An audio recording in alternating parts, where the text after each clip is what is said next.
Hello and welcome back, everybody. My name is Randy Scrapper. I'm here again with my colleague Brian Quinn, and we're going to continue our discussion around cloud cost management. We put together a cloud cost management implementation checklist, and this video series walks you through those steps and tasks that are needed to complete, the setup of CCM. Is the second video in their series, and the final video in the process of setting up an installation. We'll be reviewing steps 4 and 5 today.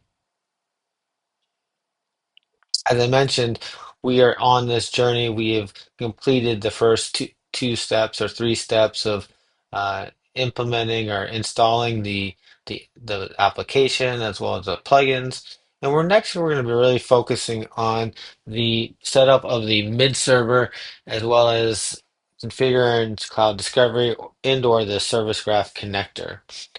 So let's just start by going back into the CCM implementation checklist. This can be found on the ServiceNow community.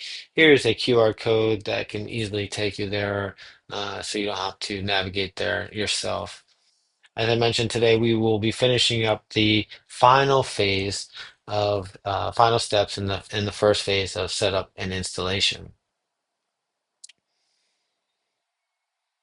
The key stakeholders, Ryan will need to make sure that the he reaches out to the ServiceNow admin as well as the cloud admin or admins that he has for his company. So some companies might have a single cloud admin for all of the environments, whereas others might be a little bit bigger and they might have one admin for each of the different environments. So then the first one, uh, Ryan's going to need to set up the mid server. So he's going to have to reach out to the ServiceNow admin to get that mid server set up. So I've added a QR code here to kind of set up the mid servers. But while many of you probably already have uh, ServiceNow set up, you probably already have a mid server in your environment. But we do recommend working with the ServiceNow admins to review the configurations because we do have some minimum requirements that need to be met.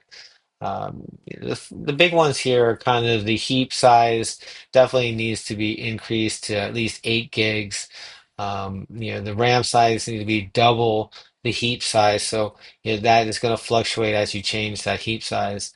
And then also making sure that the storage is um, at the level that you need to fulfill your environment to be in your environment. Brian's going to show and demonstrate how to change that heap size and validate the mid server and to set up some of those mid server capabilities shortly. So he'll be here doing that in a second.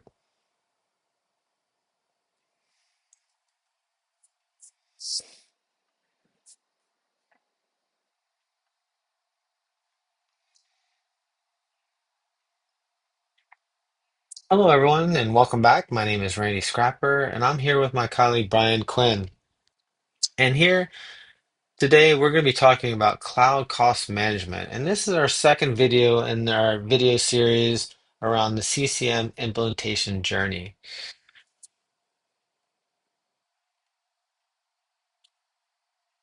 So, in our journey, we kind of started off with the setup and installation. As we start to make our way down this path, we will be doing a couple. Um,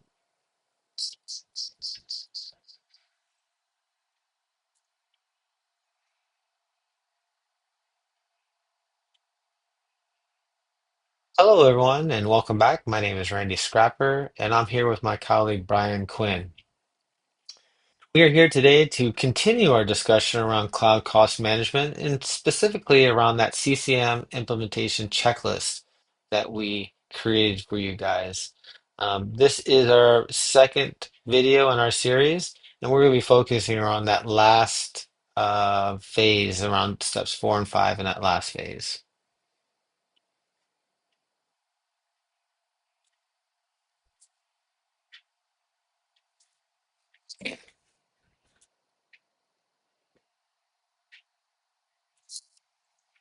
Hello, everyone. My name is Randy Scrapper. I'm here with my colleague Brian Quinn, and today we're here to continue our discussion around cloud cost management.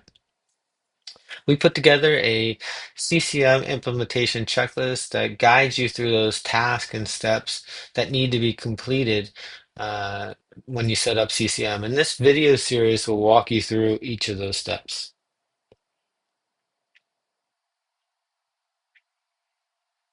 So, as we started off our journey last time, with the installation of both the CCM application as well as the Infrastruct plugin.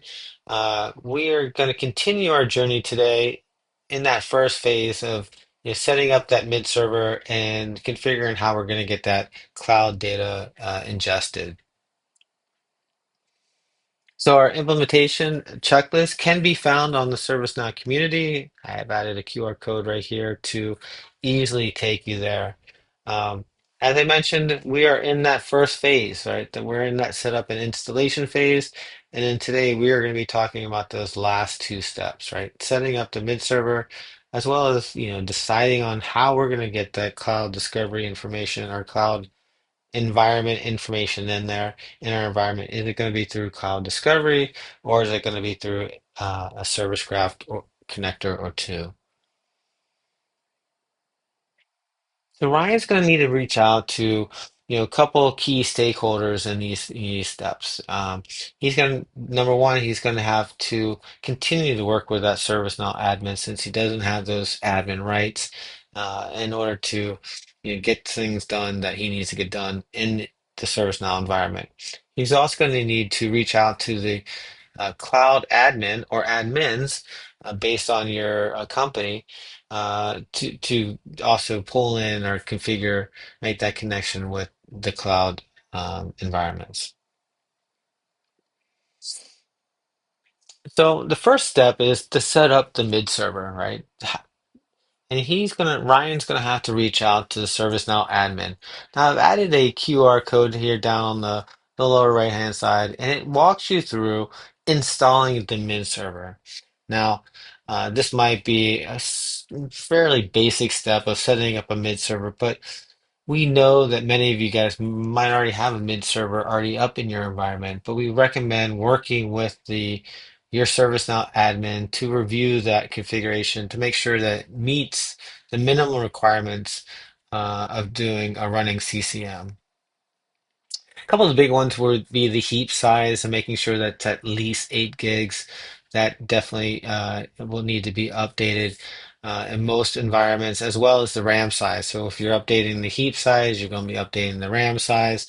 And so then um, some of the things that you just need to kind of take a look at. And Brian will help demonstrate this here in very shortly around how to change the heap size and possibly validate that mid server for you.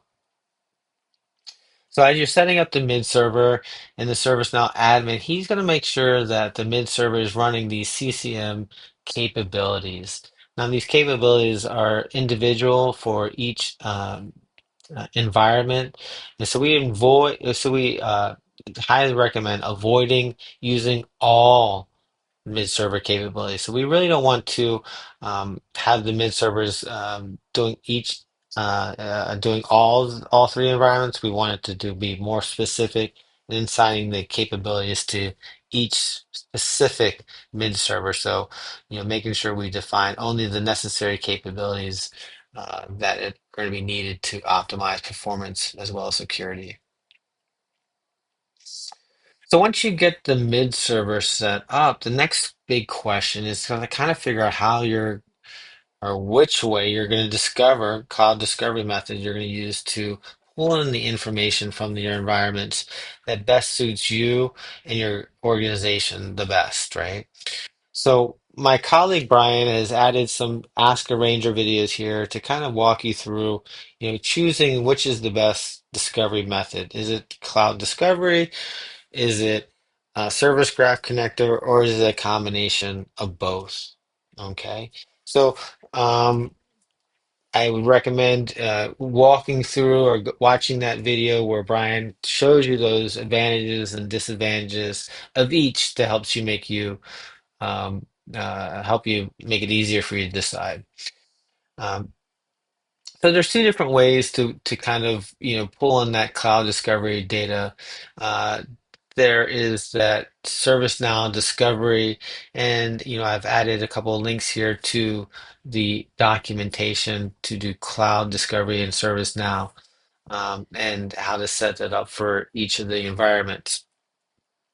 So you could take a look at uh, that. You also need to be pulling in your cloud admin at this point to making sure that your connection is going in there and you're pulling in all the information. So he's going to help you or she's going to help you validate that connection's there and that information is coming back properly. If you decide to go with the service graph connectors, right, we do have a video. Brian has a video of Ask the Ranger series of how to set up the AWS Service Graph connector. These products are very similar, kind of setting up, but they're a little bit differences. There are a little bit differences in each. I've added a QR code here to the product docs for each, and it walks you through each of the Service Graph connectors and the little nuances on each. Um, Brian's also put up some community articles here around setting up Azure and AWS. So it does, we have some many resources here to help you set up the Service Graph connectors the best way for your environment. Now, we have added the questions of, which is the better? Is it Cloud Discovery or is it Service Graph connector? Is it both? And so there are a lot of hurdles to kind of get through and to figure out which is the best way with you and your environment and especially when you're talking with security. Um, but here's a diagram to kind of show you the capabilities and the requirements of each and what can be done versus cloud discovery versus service graph discovery, kind of or a combination of both. So at this point, we're going to pass it over to Brian to kind of walk us through setting up that mid server as well as setting up the cloud discovery. And Brian, take it away. Thank you, Randy. For this demo, we'll start by looking at a freshly installed mid server. As you can see, this mid server here is up and running, but has not yet been validated and is currently using the default 1 gigabyte of JVM heap. The recommended configuration for cloud cost management is to have a JVM heap size of at least 8 gigabytes. And our best practice recommendation is typically to never use more than half of the total available RAM for the JVM heap. So in this case, this mid server is installed on a host that has 16 gigabytes of RAM. So we do have enough room to increase the JVM heap size to the recommended 8 gigabytes. To do that, we will remote desktop to our mid server, and we will edit the configuration files on the mid server. Once we've connected to the host machine where the mid server was installed, we will navigate to the installation folder and look for the conf folder. And once we open that up, there will be the wrapper override.conf file, and we will open that up for editing. And scrolling a little bit further down, we will have this wrapper Java max memory. So this is the maximum Java heap size. And this is what we want to change to 8 gigabytes. So we'll make sure to remove the comment, and we will change this to 8192 for 8 gigabytes. Save the file, and close it. Then we will go to the service. We go to the Windows services and look for the ServiceNow mid server. We can then go ahead and restart the service.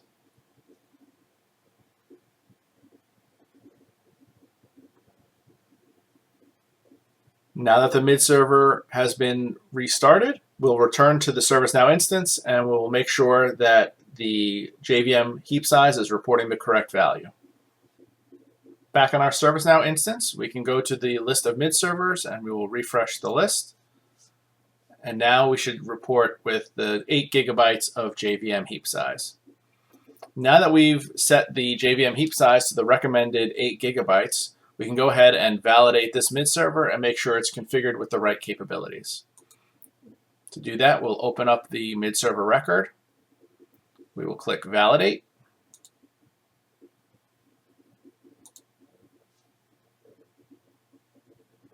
And we will uncheck these boxes because we do not want to use the all applications and all capabilities. We want to set these individually to make sure our mid server is configured for the correct capabilities. We'll click save. And the mid server will go down as it validates. And while it's restarting, we can go down to supported applications, click edit. We will bring over both the discovery application and the cloud actions application for cloud discovery and the cloud cost management. Click save. And then we will do the same thing for capabilities. We'll go to capabilities, click edit. And for the capabilities for this mid server, we will select cloud actions for cloud cost management. And in this case, we're only going to be setting up Azure for now, so we'll add the Azure capability.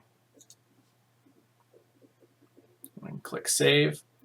If you were running multiple cloud providers through this particular mid server, you would add AWS and Google as appropriate, or you could add the cloud management for all cloud providers.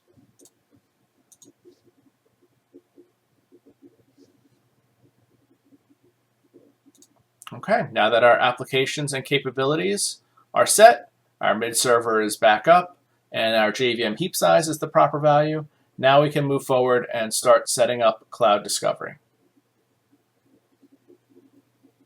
The first step for setting up cloud discovery is to make sure that the CPG to patterns migration has been completed. To do that, we'll go to all and search for CPG to pattern, and open up this migrate CPG to pattern module.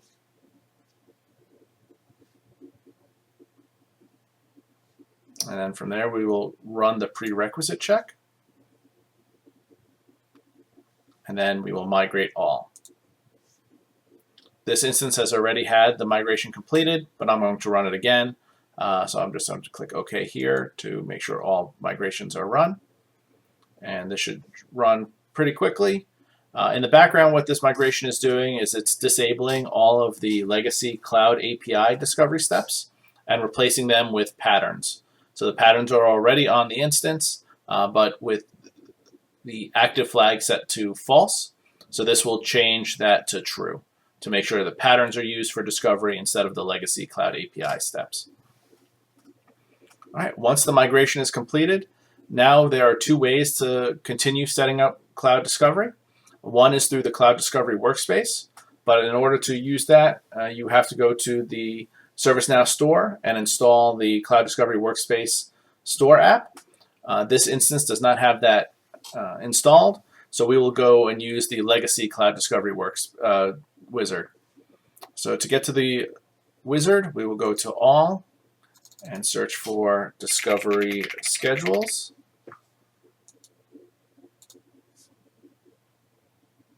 And click on Cloud Discovery. Here on the Cloud Discovery Wizard, we can select the provider as Azure, give a schedule name,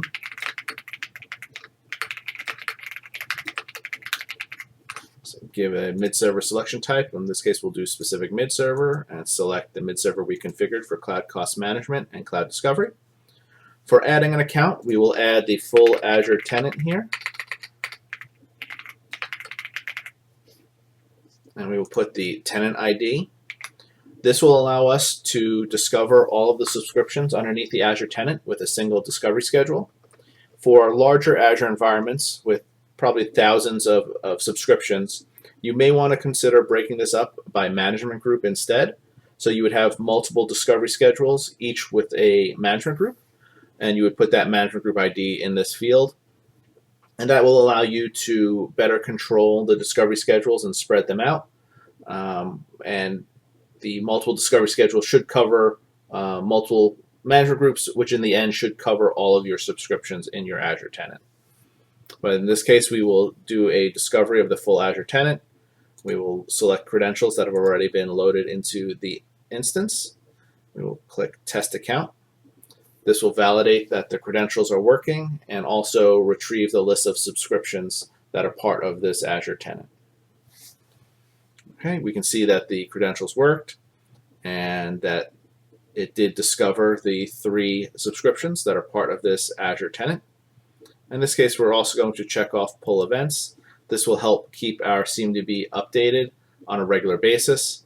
Every few minutes, a query will be made to Azure to see if any resources have changed and update the CMDB appropriately. So you don't always have to wait for the full discovery to run. So we will click Next. Now we will load the list of data centers or the regions that are available for our Azure subscriptions. In this case, we are going to discover all data centers or all the regions. Click Next. For this tab, this is for enabling horizontal discovery of the VMs that are found as part of Cloud Discovery. So you would turn this on if you had network access and OS level credentials to do a horizontal discovery of the VMs. In this case, this is not needed for cloud cost management, and I will turn this off. And click Next, and now we can choose when discovery will run. In this case, I will leave it at daily, and I will set it for 3 a.m. And I will click Finish and Run to kick off a discovery schedule.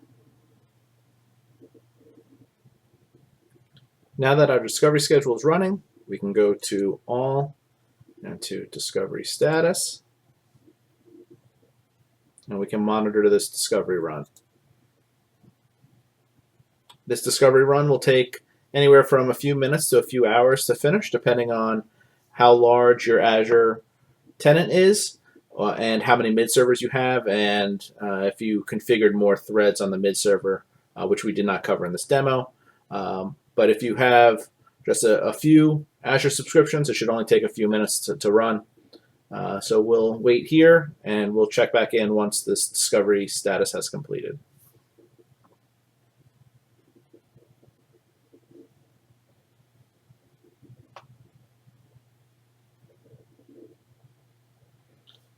Now that our discovery status is completed, we can reload the form. And we can go to devices, and we can just verify that all the different devices have been discovered. So you can see here we've discovered some resource groups, some virtual machine instances, cloud service accounts. We'll filter out the cloud service accounts. You can also see we discovered databases, IP addresses. So discovery does seem to be running correctly and can be used for cloud cost management. Now, in this demo, we covered setting up Azure Cloud Discovery. AWS and GCP Cloud Discovery will be very similar setup using the wizard. The setup for the credentials will be a little bit different depending on how you configure those. And as Randy mentioned previously, we can also use Service Graph Connector. Each of the Service Graph connectors will have a guided setup that you would walk through to set up Service Graph Connector to import the cloud resources into your CMDB. So that covers it for today's demo, and I'll pass it back to Randy for a quick summary. All right, thanks, Brian. And to kind of summarize, we just wrapped up phase one with the final 2 steps and the setup and installation. So we're all completed in that first phase, and we're moving on to that configuration stage where we're going to really focus on, setting up CCM specific permissions and starting to map some credentials in order to pull the data back and forth. So in our next video, we'll be talking about that. We look forward to seeing you. Thank you very much and have a great day.